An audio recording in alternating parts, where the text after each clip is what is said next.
സുഹൃത്തുക്കളെ LGS level question പേപ്പറിന്റെ 22ാമത്തെ ക്ലാസ്സിലേക്ക് സ്വാഗതം. ഇന്ന് ക്വസ്റ്റ്യൻ പേപ്പറിന്റെ കോഡ് 189/2023 2021 to 26 ക്വസ്റ്റ്യൻ പേപ്പർ ആണ് കേട്ടോ. അപ്പൊ 21 22 കഴിഞ്ഞു, 23ലേക്ക് എത്തി, 23 കഴിയാനായിട്ട് നിൽക്കുകയാണ്. ഓക്കെ, നമുക്ക് ക്ലാസ്സിലേക്ക് പോകാം. ഗാന്ധിജിയുമായി ബന്ധപ്പെട്ട ശരിയായ പ്രസ്താവന ഏതാണ്? ഇവിടെ ഗാന്ധിജിയുമായിട്ട് ബന്ധപ്പെട്ട ശരിയായ പ്രസ്താവന ഏതാണ്? കഴിഞ്ഞ ക്വസ്റ്റ്യൻ പേപ്പറിൽ നമ്മൾ ചർച്ച ചെയ്തതാണ്. പെട്ടെന്ന് ആൻസറിലേക്ക് എത്താൻ സാധിക്കണം. ഏതാണ്? സി ആണ് അല്ലേ. 1 ഏതാണ്? 3 മാത്രമാണ് അല്ലെ. രണ്ടാം വട്ടമേശ സമ്മേളനത്തിൽ മാത്രമാണ് ഗാന്ധിജി പങ്കെടുത്തത്. നമ്മൾ കഴിഞ്ഞ ക്ലാസ്സിൽ പഠിച്ചു. 30, 31, 32 വർഷങ്ങളിലാണ് ലണ്ടനിൽ വെച്ചിട്ട് വട്ടമേശ സമ്മേളനങ്ങൾ നടന്നത്. അതിൽ 31 രണ്ടാമത്തെ വട്ടമേശ സമ്മേളനത്തിലാണ് ഗാന്ധിജി പങ്കെടുത്തത്. ഈ 3 വട്ടമേശ സമ്മേളനത്തിലും പങ്കെടുത്തത് ഡോക്ടർ BR അംബേദ്കർ ആണ്. ബർദോളി സത്യാഗ്രഹവുമായി ബന്ധപ്പെട്ട് തെറ്റായ പ്രസ്താവന ഏതാണ്? തെറ്റായ പ്രസ്താവന നമുക്ക് ഇത് പെട്ടെന്ന് ആൻസറിലേക്ക് എത്താനായിട്ട് പറ്റും. ബർദോളി സത്യാഗ്രഹവുമായി ബന്ധപ്പെട്ട് തെറ്റായ പ്രസ്താവന ഏതെന്ന് പെട്ടെന്ന് ആൻസറിലേക്ക് എത്തും. കാരണം ആൻസറിൽ എന്തുണ്ടാകണം? 4 എന്ന ഓപ്ഷൻ ഉണ്ടാകണം അല്ലേ. തെറ്റായ പ്രസ്താവനയാണ്. അപ്പൊ 4 എന്ന ഓപ്ഷൻ ഉണ്ടാകുമ്പോൾ തന്നെ 1, 2 ഒക്കെ പോയി. കാരണം ഗാന്ധിജിയുടെ നേതൃത്വത്തിലായിരുന്നു എന്നാണ്. അല്ല, ബർദോളി സത്യാഗ്രഹം ആരാണ്? സർദാർ വല്ലഭായി പട്ടേലിന്റെ നേതൃത്വത്തിലാണ് ബർദോളി സത്യാഗ്രഹം 1928 നടക്കുന്നത്. അപ്പൊ ഗാന്ധിജി അല്ല. ഗാന്ധിജി വരുന്ന ഓപ്ഷൻ എന്തായിരിക്കണം? 4 എന്ന ഓപ്ഷൻ ഉണ്ടായിരിക്കണം അല്ലേ. ഇവിടെ തെറ്റായത് കൊണ്ട് അപ്പൊ ഗാന്ധിജിയുടെ നേതൃത്വത്തിലായിരുന്നു എന്നതാണ് തെറ്റുവിട്ട. 4 മാത്രമാണ് ഇവിടെ ആൻസർ. അപ്പൊ നമ്മൾ ഇതൊക്കെ പഠിച്ചു വെക്കുക കേട്ടോ. ബർദോളി സത്യാഗ്രഹവുമായി ബന്ധപ്പെട്ടിട്ട് നിയമലംഘന പ്രസ്ഥാനമായിരുന്നു, ഭൂനികുതി വർദ്ധിപ്പിച്ചതിനെതിരെയായിരുന്നു, കർഷക സമരമായിരുന്നു. റൗലറ്റ് പ്രക്ഷോഭവുമായി ബന്ധപ്പെട്ട വ്യക്തികൾ. റൗലറ്റ് പ്രക്ഷോഭവുമായി ബന്ധപ്പെട്ട വ്യക്തികൾ ആരൊക്കെയാണ്? 1ഉം 4ഉമാണ്. സത്യപാൽ മല്ലികം, സൈഫുദ്ദീൻ കിച്ചലും. സത്യപാലും സൈഫുദ്ദീൻ കിച്ചലുമാണ്. പിൻ തീയതി വെച്ച ചെക്ക് എന്ന വിശേഷണവുമായി ബന്ധപ്പെട്ടിരിക്കുന്നത്. പിൻ തീയതി വെച്ച ചെക്ക് എന്ന് വിശേഷിപ്പിച്ചത് ഗാന്ധിജിയാണ് വിശേഷിപ്പിച്ചത്. എന്തിനെയാണ് ഗാന്ധിജി വിശേഷിപ്പിച്ചത്? അതായത് ഏതാണ്? ഗാന്ധിജി ക്രിപ്സ് മിഷനെയാണ് പിൻ തീയതി വെച്ച ചെക്ക് എന്ന് വിശേഷിപ്പിച്ചത്.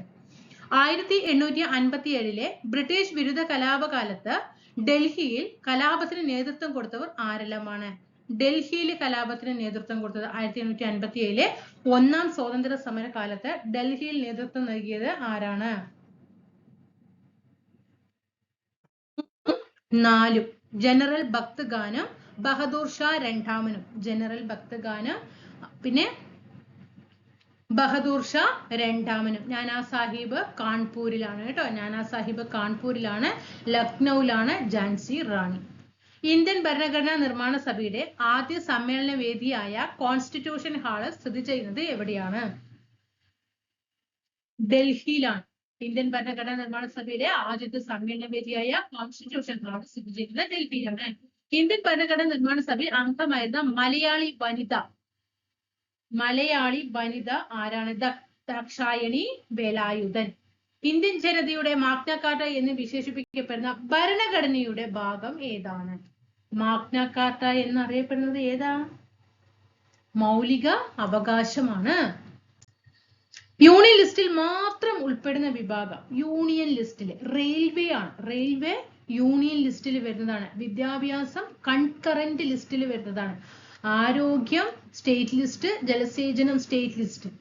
വിവരാവകാശത്തിന്റെ കരട് രൂപം തയ്യാറാക്കിയ വ്യക്തി. ശ്രദ്ധിക്കണം കേട്ടോ, ഈ ഒരു ചോദ്യം ശ്രദ്ധിക്കണേ. വിവരാവകാശത്തിന്റെ കരട് രൂപം തയ്യാറാക്കിയ വ്യക്തി PB സാവന്ത് ആണ്. വൈകുണ്ഠസ്വാമിയുടെ രചന ഏതാണ്? വൈകുണ്ഠസ്വാമിയുടെ രചന 4 മാത്രമാണ്. അരുൾനൂല് കേട്ടോ. അരുൾനൂല് ആരുടേതാണ്? വൈകുണ്ഠ സ്വാമികളുടേതാണ്. ദർശനമാല, നവമഞ്ജരി, ആദിഭാഷ ഇതൊക്കെ ശ്രീനാരായണ ഗുരുവിൻ്റെതാണ്. ശ്രീനാരായണ ഗുരു. വേലുത്തമ്പിയുമായി ചേരാത്ത പ്രസ്താവന ഏതാണ്? ചേരാത്ത പ്രസ്താവന 2 മാത്രമാണ് കേട്ടോ. മാത്യു തെലകനെ സംരക്ഷിച്ച് ചേരാത്ത പ്രസ്താവനയാണ്. ഇതാണ് തെറ്റായ പ്രസ്താവന. തിരുവിതാംകൂറിലെ ദളവയായിരുന്നു. മെക്കാളിയുമായി ശത്രുതയിലായിരുന്നു. ശരിയായിട്ടുള്ള പ്രസ്താവനയാണ്. മാർത്താണ്ഡവർമ്മയുടെ കാലത്ത് ഭൂമി തരംതിരിച്ചത് ഏതു പേരിലാണ്? ഇതൊന്ന് ശ്രദ്ധിക്കണം കേട്ടോ. കാരണം ശക്തൻ തമ്പുരാനും മാർത്താണ്ഡവർമ്മയും ഒക്കെ ഇതേപോലെ ഭൂമി എന്ത് ചെയ്തിട്ടുണ്ട്? തരംതിരിച്ചിട്ടുണ്ട്. അപ്പോൾ ഒരാളുടെ കാര്യം വ്യക്തമായിട്ട് പഠിക്കുക. അപ്പൊ നമുക്ക് മറ്റത് എന്ത് ചെയ്യില്ല? കൺഫ്യൂഷൻ വരില്ല.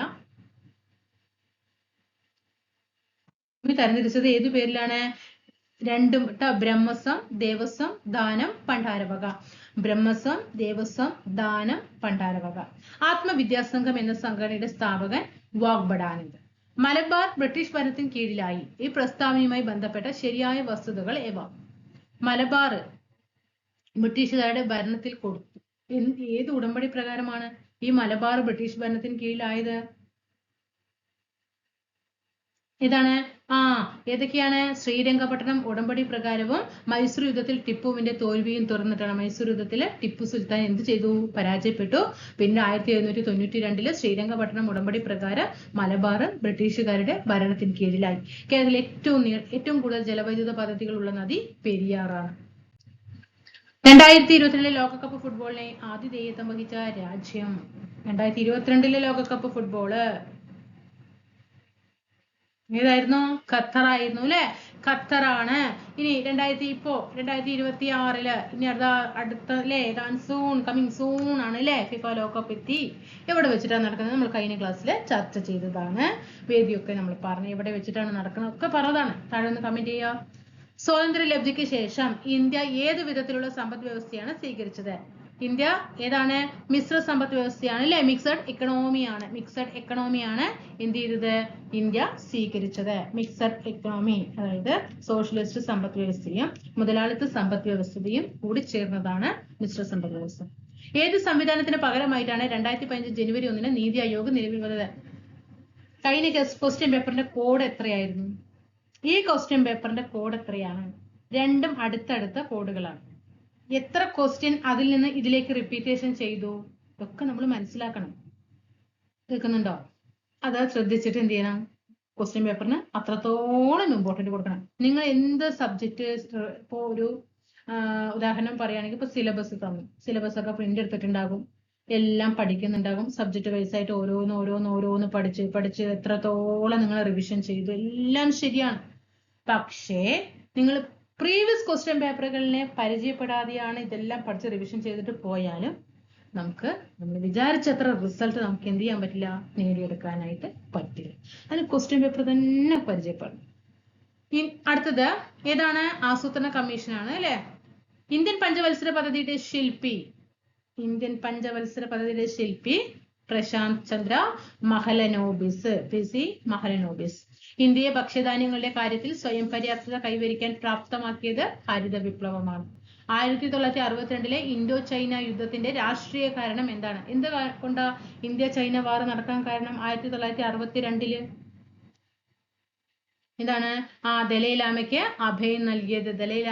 അഭയം നൽകിയതാണ് 1962 ഇൻഡോ ചൈന യുദ്ധത്തിന്റെ രാഷ്ട്രീയ കാരണം.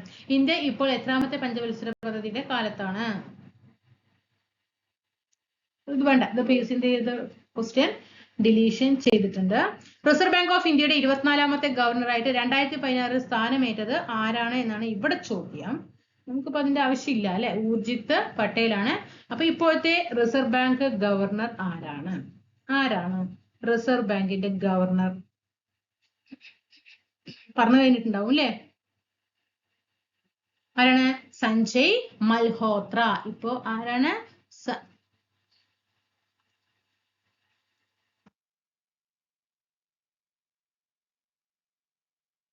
സഞ്ജയ് മൽഹോത്രയാണ് ഇപ്പോ റിസർവ് ബാങ്കിന്റെ ഗവർണർ. എത്രാമത്തെ?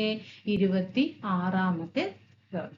ഇന്ത്യയിലെ പരമ്പരാഗത ഋതുക്കളെ അടിസ്ഥാനമാക്കി മെയ് ജൂൺ മാസങ്ങളിൽ കാണപ്പെടുന്ന കാലാവസ്ഥ ഏതാണ്? ഏതാ മെയ് ജൂൺ മാസങ്ങളിലെ കാലാവസ്ഥ? ഗ്രീഷ്മകാലം. ഏതാണ്? ഗ്രീഷ്മകാലം. ഇപ്പൊ ജോഗ്രഫി ഒക്കെ പഠിക്കുമ്പോഴില്ലേ ഈ ഗ്രീഷ്മം, വർഷം, വസന്തം എന്നൊക്കെ പറയുമ്പോൾ എന്തായാലും തെറ്റു വരും. അപ്പൊ ആരുടെങ്കിലൊക്കെ പേര് ഉപയോഗിച്ചിട്ടോ ഒക്കെ എന്ത് ചെയ്യുക? കണക്ട് ചെയ്തിട്ട് പഠിക്കാനായിട്ട് ശ്രമിക്കുക. അപ്പൊ ഗ്രീഷ്മ ഒരു പേരുണ്ട്, ശരത്ത് ഒരു പേരുണ്ട്, വസന്ത ഒരു പേരുണ്ട് അല്ലേ. അപ്പൊ വസന്ത ഈ മാസം മുതൽ തൊട്ടിട്ട് ഈ മാസം വരെയാണ് വസന്ത. തൊട്ട് വീട്ടിൽ ഏതെങ്കിലും ഒരു ചേച്ചിയെ കയറ്റി കണക്ട് ചെയ്യുക വസന്ത.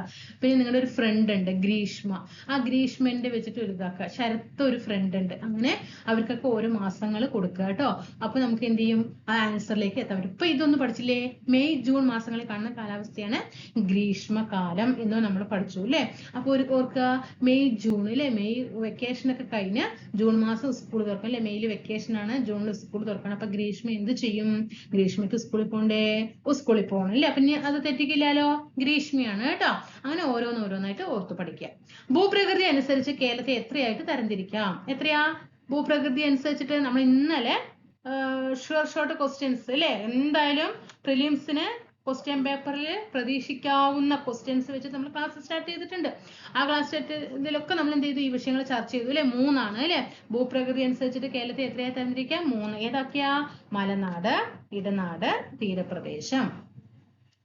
ആനമുടിയുടെ ഉയരം 2695 മീറ്റർ. ഉഷ്ണമേഖല വരണ്ട ഇലപൊഴിയും കാടുകൾ കേരളത്തിൽ കാണപ്പെടുന്നത് എവിടെയാണ്. ഉഷ്ണമേഖല വരണ്ട ഇലപൊഴിയും കാടുകൾ കാണപ്പെടുന്നത് എവിടെയാണ്, മറയൂരാണ് കേട്ടോ, മറയൂർ.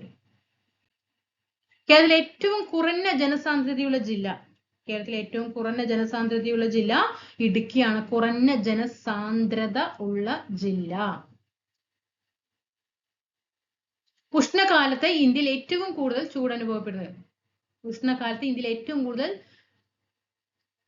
എവിടെയാണ്, ബാമറാണ്, രാജസ്ഥാൻ കേട്ടോ. കേരളത്തിലെ ഏറ്റവും അധികം വിളവൈവിധ്യമുള്ള പ്രദേശം, വിളവൈവിധ്യം ഇത് നമ്മൾ ഈ എന്താണ് ഷോർട്ട് ക്വസ്റ്റ്യൻസിൽ പ്രതീക്ഷിക്കാവുന്ന ചോദ്യങ്ങൾ എന്ന ഇതില് പറഞ്ഞതാണ്.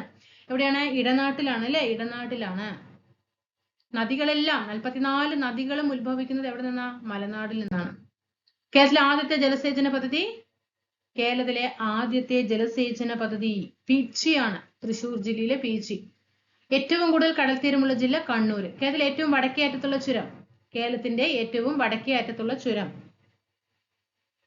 ആലട്ടി ചുരം. പഠിച്ചോക്കണേ, അറിയാത്ത ക്വസ്റ്റ്യൻസ് നോട്ട് ചെയ്യുന്നേ.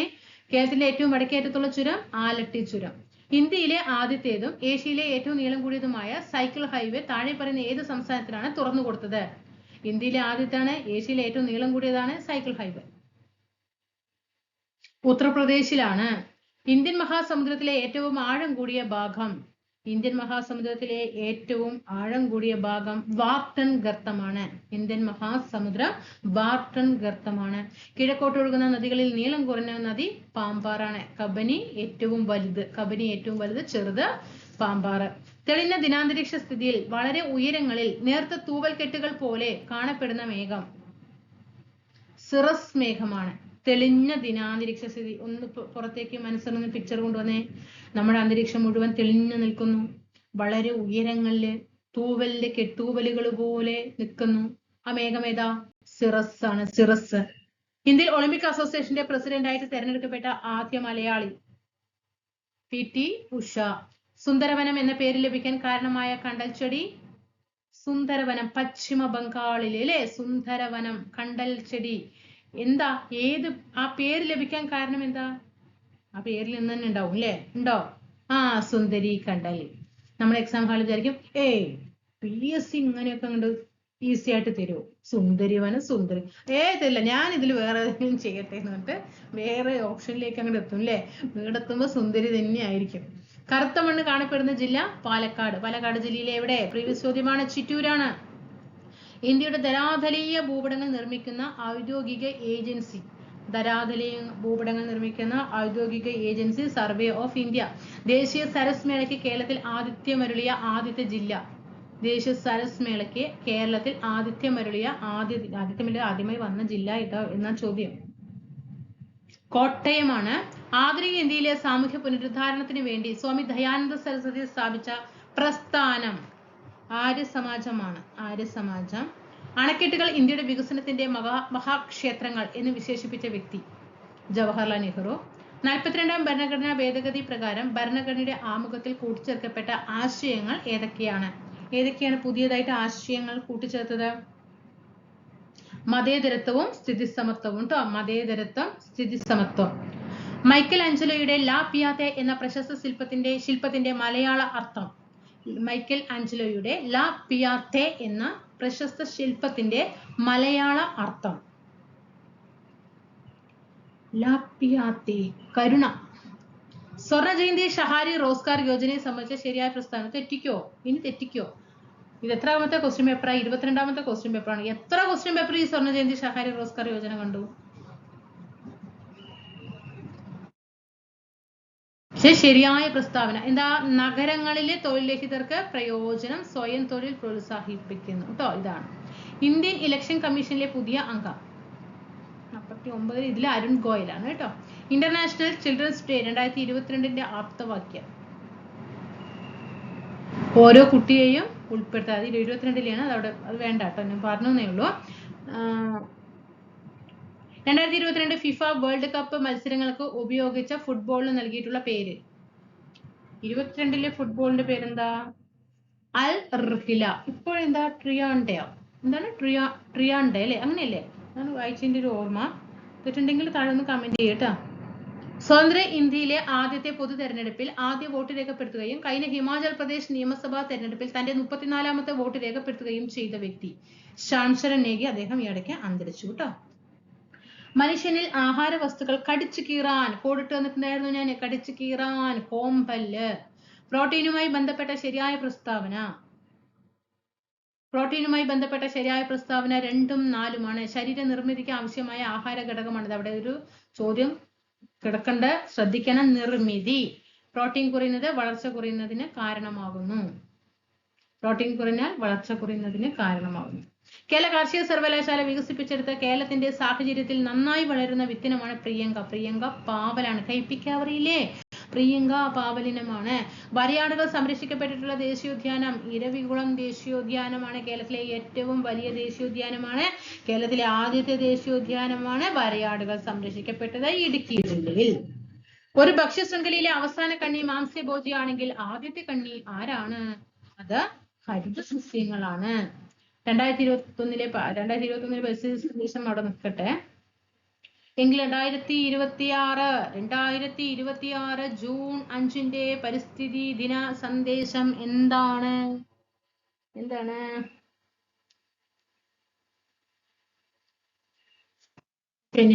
ഞാനത് ഇന്നലെയും കൂടെ ഒന്ന് നോട്ട് ചെയ്ത് വെച്ചാണ്. പെട്ടെന്ന് എനിക്കത് മറന്നു. എന്താ ഓർമ്മയുണ്ടോ? വൺ നാച്ചുറൽ, വൺ ക്ലൈമറ്റ്, ഞാൻ പറഞ്ഞുതരാം. ക്ലാസിന്റെ ലാസ്റ്റ് ഒന്ന് പറഞ്ഞുതരാം. One natural and one climate. അങ്ങനെ എന്തോ ആണ്. ഞാൻ കറക്റ്റ് ചെയ്ത് തരാം. സാർസ് രോഗം മുഖ്യമായും ബാധിക്കുന്നത് ഏത് അവയവത്തെയാണ്? സാർസ് ശ്വാസകോശത്തെ ബാധിക്കുന്നതാണ്. പ്രകാശം അതിന്റെ ഘടകവർണ്ണങ്ങളായി മാറുന്ന പ്രതിഭാസമാണ് പ്രകീർണനം. പ്രകാശം അതിന്റെ ഘടകവർണ്ണങ്ങളായി മാറുന്ന പ്രതിഭാസം പ്രകീർണനം. അന്തരീക്ഷ മർദ്ദം അളക്കാൻ ഉപയോഗിക്കുന്ന ഉപകരണമാണ് ബാരോമീറ്റർ. ആദ്യമായി ബാരോമീറ്റർ കണ്ടുപിടിച്ചത് ആരാണ്? ടോറിസെല്ലിയാണ്. ഭക്ഷ്യവസ്തുക്കൾ ദീർഘകാലം കേടുവരാതെ സൂക്ഷിക്കാൻ ഉപയോഗിക്കുന്ന രാസവസ്തുവാണ് സോഡിയം ബെൻസോയേറ്റ് കേട്ടോ. സോഡാ കുപ്പി തുറക്കുമ്പോൾ വാതക കുമിളകൾ ഉയർന്നു വരുന്നു. ജലത്തിൽ ലയിച്ചു ചേർന്ന ഏത് വാതകമാണ് കുമിളകളായിട്ട് പുറത്തു വരുന്നത്? അപ്പൊ സോഡയൊക്കെ പോയിട്ട് കൊണ്ട് തുറക്കുമ്പോൾ ഒരു ഇങ്ങനെ അത് വരില്ല. അപ്പം അനുസരിച്ചിരിക്കണം, അത് കാർബൺ ഡൈ ഓക്സൈഡ് ആണ്. ഓക്കെ. ദ്രുതഗതിയിലുള്ള ദോലനങ്ങളെ പറയുന്ന പേരാണ് കമ്പനം. രസന്തത്തെ അത് വേണ്ട, അവിടെ നിൽക്കട്ടെ. അപ്പൊ നമുക്ക് 2026 അല്ലെ 26, 25 നോക്കണം കെമിസ്ട്രിയിൽ കേട്ടോ. കെമിസ്ട്രിയിൽ ആരാണ് നോബൽ സമ്മാനം നേടിയതെന്ന് നോക്കണം. പിന്നെ ജൂൺ 5 പരിസ്ഥിതി ദിന സന്ദേശം എന്താണെന്ന് ഇപ്പൊ പറഞ്ഞുതരാം കേട്ടോ. മ്യൂക്കോർമൈക്കോസിസ് എന്ന രോഗം താഴെ തന്നിരിക്കുന്നവയിൽ ഏതുമായി ബന്ധപ്പെട്ടിരിക്കുന്നു? മ്യൂക്കോർമൈക്കോസിസ് എന്താണ്? Black fungus. എന്താണ്? ബ്ലാക്ക് ഫംഗസ് ആണ്. ബ്ലാക്ക് ആണ്, കറുത്തതാണ്. COVID-19 ഉപയോഗിക്കുന്ന വാക്സിൻ ഏതാണ്? കോവാക്സിൻ ആണ്. BCG എന്താ? ക്ഷയം അല്ലെ? ക്ഷയം. OPV എന്താ? Polio, oral polio vaccine. MMR എന്താ? മംസ്, മുണ്ടിനീര്, റുബല്ല അല്ലെ? മംസ്. പിന്നെ മീസൽസ് അല്ലെ? മംസ് ഒന്ന് MR മംസ്, പിന്നെ മീസൽസ്, റൂബല്ല. എംഫിസിമ ബാധിക്കുന്ന അവയവം. എംഫിസിമ ശ്വാസകോശം. സാർസ് ശ്വാസകോശം. ശരീര നിർമ്മിതിക്ക് ആവശ്യമായ ആഹാര ഘടകം ഇപ്പൊ നമ്മൾ പറഞ്ഞതാ. ശരീര നിർമ്മിതിക്ക് ഇപ്പൊ പറഞ്ഞതാണ് ഏതാ? പ്രോട്ടീൻ ആണ്. ഈച്ച വരുത്തുന്ന രോഗം ഏതാ? ഈച്ച ഭക്ഷണത്തിൽ വന്നിരുന്നാൽ വയറിളകും. കോളറ. ഇൻസുലിന്റെ അഭാവം മൂലം ഉണ്ടാകുന്ന രോഗം പ്രമേഹം. 15 വയസ്സിന് താഴെയുള്ള കുട്ടികൾക്ക് സൗജന്യ ചികിത്സ ലഭ്യമാക്കുന്ന എത്ര ക്വസ്റ്റ്യനായി നമ്മൾ ഇത് പഠിച്ചു അല്ലേ? ഇതൊക്കെ സ്പീഡ് വായിച്ചിട്ട് പോണത്. ഇത് 22 ക്വസ്റ്റ്യൻ പേപ്പറിൽ ഒരു 20 ക്വസ്റ്റ്യൻ പേപ്പറിൽ കുറെ ക്വസ്റ്റ്യൻസ് ഒക്കെ ഉണ്ട്. അതുകൊണ്ടാണ് ഞാൻ എന്ത് ചെയ്യുന്നത്, വീണ്ടും സ്പീഡ് വായിച്ചു പോണത് കേട്ടോ. താലോലമാണ്. ജീവകം എ അടങ്ങിയ ആഹാര പദാർത്ഥം ചീര. മന്ത് പരത്തുന്ന ജീവി മന്ത്. ക്യൂലിക്സ് അല്ലെ, ക്യൂലിക്സ് പെൺകൊതുകാണ്. ക്യൂലിക്സ് പെൺകൊതുകാണ് മന്ത് പരത്തുന്നത്. രോഗപ്രതിരോധ ശേഷി ഗണ്യമായി കുറഞ്ഞ് ഏത് രോഗാണുവിനും പ്രവർത്തിക്കാനുള്ള അവസ്ഥ സംജാതമാകുന്ന രോഗം. നമ്മുടെ ശരീരത്തിൽ എന്താണ്, നമ്മുടെ പ്രതിരോധ ശേഷിയൊക്കെ കുറയാണ്. അപ്പൊ എന്ത് ചെയ്യും, ഈ രോഗാണുവിന് പ്രവർത്തിക്കാനുള്ള അവസ്ഥ എന്താണ്, കൂടുതലാകും. അതേതാ, എയ്ഡ്സ് ആണ് കേട്ടോ. HIV വൈറസ് ആണ്. സാർവത്രിക ദാതാവ് ഓയാണ്, ആർക്കും കൊടുക്കാൻ പറ്റിയത്. കേരള സർക്കാർ ജീവനക്കാർക്കും പെൻഷൻകാർക്കുമുള്ള മെഡിക്കൽ ഇൻഷുറൻസ് പദ്ധതി മെഡിസെപ്പ്. ജീവകം സിയുടെ അപര്യാപ്തത മൂലമുണ്ടാകുന്ന രോഗം സ്കർവി. ശാരീരികവും മാനസികവുമായ ആരോഗ്യ പ്രശ്നങ്ങളെ കുറിച്ച് മാർഗനിർദ്ദേശം നൽകുന്ന മുഴുവൻ സമയവും പ്രവർത്തിക്കുന്ന ടെലി ഹെൽപ്പ് ലൈൻ ഏതാണ്? ദിശയാണ് കേട്ടോ. ശാരീരികവും മാനസികവുമായ ആരോഗ്യ പ്രശ്നങ്ങളെ കുറിച്ച് മാർഗനിർദ്ദേശം നൽകുന്ന മുഴുവൻ സമയം പ്രവർത്തിക്കുന്ന ടെലി ഹെൽപ്പ് ലൈൻ നമ്പർ ദിശയാണ്. ദിശയുടെ ഹെൽപ്പ് ലൈൻ നമ്പർ 1056. ഇത് വേറൊരു പ്രീവിയസ് ചോദ്യമാണ്. 1056. ഇതൊരു എക്സാമിനാണ്. മുൻപ് ഒരു എക്സാമിന് ഇങ്ങനെ വന്നു, ദിശ ഹെൽപ്പ് ലൈൻ നമ്പർ എത്ര എന്ന് ചോദിച്ചിട്ട് വന്നു കേട്ടോ. അപ്പൊ അതിൽ ഓപ്ഷൻസ് ഒക്കെ ഉണ്ടായിരുന്നു. അപ്പോൾ ഞാനന്ന് പരീക്ഷ എഴുതുന്ന സമയത്ത് ദിശ അറിയില്ല, സംഭവം ആൻസർ അറിയില്ല കേട്ടോ. കാരണം അതൊന്ന് റാങ്ക് മേക്കിംഗ് ക്വസ്റ്റ്യൻ ആണ്. അങ്ങനെ ആർക്കും അറിയാത്തൊരു ക്വസ്റ്റ്യൻ തന്നെ ആയിരുന്നു അത്. അപ്പൊ 1056 കേരളത്തിന്റെയാണ്. അപ്പൊ ഞാൻ എന്ത് ചെയ്തെന്നറിയോ, ഒരു ഇതിട്ട് കൊടുത്തു. എന്ത്, നമ്മുടെ കേരളം നിലവിൽ വന്നത് 1956. ഞാനൊരു അനുഭവം പറയുകയാണ്. 1956 നവംബർ 1. 56 വർഷം 56. അപ്പൊ 256 വീടെത്തുമ്പോഴേക്കും ആൻസർ കറക്റ്റ് ആയിരുന്നു. അതുകൊണ്ട് സന്തോഷം. തെറ്റിയതാണെങ്കിൽ ആ സന്തോഷം പോയിട്ടുണ്ടാവും. കാസർഗോഡ് എൻഡോസൾഫാൻ ദുരിതബാധിതർക്കുള്ള സൗജന്യ പെൻഷൻ പദ്ധതി സ്നേഹ സാന്ത്വനം. റിപ്പീറ്റേഷൻ ആണ് കേട്ടോ. ഒരുപാട് ക്വസ്റ്റ്യൻ റിപ്പീറ്റേഷൻ ആണ്. അതുകൊണ്ട് ഇപ്പോഴും ക്വസ്റ്റ്യൻസ് റിപ്പീറ്റേഷൻ ഉണ്ട്.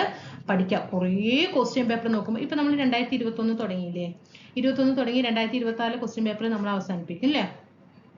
ആ അവസാനിപ്പിക്കുന്ന സമയത്ത് എത്ര ക്വസ്റ്റ്യൻ, ഇപ്പൊ എത്രയാണ്, LGS ലെവലാണ് ഇപ്പൊ നമ്മൾ സ്റ്റാർട്ട് ചെയ്തിരിക്കുന്നത്. ആകെ LGS ലെവലിന്റെ പ്രിലിംസും മെയിൻസും ക്വസ്റ്റ്യൻ പേപ്പറാണ്. ഇപ്പോൾ 60ഓളം ക്വസ്റ്റ്യൻ പേപ്പർ ഉണ്ട്. 60 ക്വസ്റ്റ്യൻ പേപ്പർ ഇൻറ്റു 8 80 ക്വസ്റ്റ്യൻ അല്ലേ, 48 48 4800 ക്വസ്റ്റ്യൻ നമ്മൾ എന്ത് ചെയ്യും, പരിചയപ്പെടും. 4800 ക്വസ്റ്റ്യൻ്റെ കൂടെ എന്ത് ചെയ്യും, നമ്മൾ കുറേ കാര്യങ്ങൾ കൂടെ അപ്ഡേഷൻ ചെയ്തിട്ട് പോകുന്നുണ്ട്. പെട്ടെന്ന് വരുന്ന പോയിന്റുകളൊക്കെ നിങ്ങൾക്ക് പറഞ്ഞു തരുന്നുണ്ട്. ഒരു 5000 വെച്ചോ, 5000 ക്വസ്റ്റ്യൻസ് ഒക്കെ പ്രീവിയസ് ചോദ്യങ്ങൾ പഠിച്ചു കഴിഞ്ഞാൽ അതിൽ നിന്ന് കുറച്ച് ക്വസ്റ്റ്യൻസ് ഒക്കെ റിപ്പീറ്റ് ചെയ്യും. അതുകൊണ്ട് നന്നായി പഠിക്കുക. അറിയാത്ത ക്വസ്റ്റ്യൻസ് നോട്ട് ചെയ്യുക കേട്ടോ. എങ്കിൽ നമുക്ക് കറണ്ട് അഫെയർ ഒന്ന് അപ്ഡേറ്റ് ചെയ്യാം. ഓക്കെ, ഇവിടെ ശ്രദ്ധിച്ച മക്കളെ, 2026 അതായത് ഈ അടുത്ത തൊട്ട് ദിവസം മുമ്പ് ജൂൺ 5 ലോക പരിസ്ഥിതി ദിനം കഴിഞ്ഞു. അതിന്റെ പ്രമേയം എന്താണ്? ഞാൻ പറഞ്ഞത് തെറ്റിയിട്ടില്ല, ചെറുതായിട്ടൊരു തെറ്റുപറ്റി അല്ലേ, ചെറുതായിട്ട് തെറ്റുപറ്റി. എന്താണ്? Inspired by nature for climate for our future. ക്ലൈമറ്റും ഫ്യൂച്ചറൊക്കെ ഓർമ്മയുണ്ടായിരുന്നു, നേച്ചറിന്റെ കാര്യം മറന്നു. Inspired by nature for climate for our future. 2025 theme എന്താ? ബീറ്റ് പ്ലാസ്റ്റിക് പൊല്യൂഷൻ കേട്ടോ. Beat plastic pollution. 2026 വെന്യൂ എവിടെയാ? ജൂൺ 5 പരിസ്ഥിതി ദിന ആഘോഷത്തിന് ആതിഥ്യം വഹിച്ചത് എവിടെയാ? Republic of Azerbaijan. എവിടെയാണ്? അസർബൈജാൻ. ഇങ്ങനത്തെ ചോദ്യങ്ങളൊക്കെയാണ് കൂടുതലായിട്ട് വരിക കേട്ടോ. പഠിച്ചു വെക്കണം. അസർബൈജാനിലാണ് 2026 പരിസ്ഥിതി ദിനാഘോഷത്തിന് ആതിഥ്യം വഹിച്ചത്. വേദി അസർബൈജാനാണ്. Inspired by nature for climate for our future. 2025 എന്താണ്? ബീറ്റ് പ്ലാസ്റ്റിക് പൊല്യൂഷൻ എവിടെയായിരുന്നു? കൊറിയയിലായിരുന്നു കേട്ടോ. കൊറിയയാണ് 2025 ആതിഥേയത്വം വഹിച്ചത്. പഠിക്കണം. 2025 കെമിസ്ട്രിയിൽ നോബൽ സമ്മാനം ലഭിച്ച 3 പേരുടെ പേര് ഇവിടെ കൊടുത്തിട്ടുണ്ട്. ഒന്ന് വായിക്കേ കേട്ടോ, ഒന്ന് വായിക്കണേ. ഏതൊക്കെയാണ്? സുസുമു, കിറ്റാഗ്വ, റിച്ചാർഡ്, റോബ്സൺ, ഒമാർ എം യാഗ്. ഈ 3 പേർക്കാണ്. ഇതിൽ ഫസ്റ്റത്തെ പേരുകൾ നോക്കി വെച്ചാൽ മതി. സുസുമു, റിച്ചാർഡ്, ഒമാർ. അങ്ങനെ ഓർക്കുക കേട്ടോ. സുസുമു അതൊന്ന് നോക്കുക. റിച്ചാർഡ്, ഒമാർ 3 പേര് നോക്കി. 3 പേർക്കാണ് കെമിസ്ട്രിയിൽ നോബൽ സമ്മാനം ലഭിച്ചത്. മോബ്സ്, അതായത്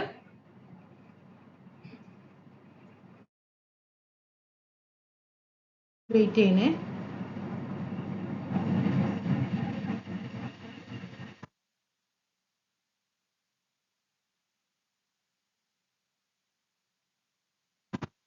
തെറ്റാൻ പാടില്ല. സുസുമു, റിച്ചാർഡ്, റോബ്സൺ ട്ടോ, ഇവർക്കാണ് എന്ത് ചെയ്തത്?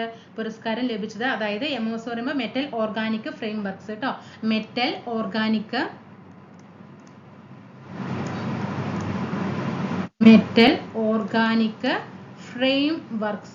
ഫ്രെയിം വർക്ക്സിന്റെ ഡെവലപ്മെന്റിനാണ് എന്ത് ചെയ്തത്? കെമിസ്ട്രിക്ക് നോബൽ സമ്മാനം ലഭിച്ചത് കേട്ടോ. അത് പഠിക്കണേ. ഓക്കെ ആണോ? ഓക്കെ, നമ്മൾ അങ്ങനെ 80 ക്വസ്റ്റ്യൻ കഴിഞ്ഞു. ഷോർട്ട്, അതായത് നിങ്ങൾക്ക് എക്സാം ഹാളിൽ പ്രതീക്ഷിക്കാവുന്ന 100% നമുക്ക് ക്വസ്റ്റ്യൻസ്, കാരണം നമുക്ക് അറിയാം PSC ക്വസ്റ്റ്യൻ പേപ്പറുകളൊക്കെ നമ്മൾ ഒരുപാട് വിശകലനം ചെയ്തിട്ടുള്ളത് കൊണ്ട് തന്നെ നമുക്ക് ഏതൊക്കെ മേഖലകളിലേക്കായിരിക്കും കൂടുതൽ ഇമ്പോർട്ടൻറ്റ് ക്വസ്റ്റ്യൻസ് വരിക, റിപ്പീറ്റേഷൻ എവിടെ നിന്നൊക്കെയാണ് വരുന്നത്, അങ്ങനെയുള്ള ക്വസ്റ്റ്യൻസ് തിരഞ്ഞു പിടിച്ചിട്ട് എന്ത് ചെയ്യുന്നുണ്ട്? നിങ്ങൾക്ക് ക്ലാസ്സുകളിട്ട് വരുന്നുണ്ട്. സപ്പോർട്ട് ചെയ്യുക കേട്ടോ. അടുത്ത ക്ലാസ്സിൽ കാണാം.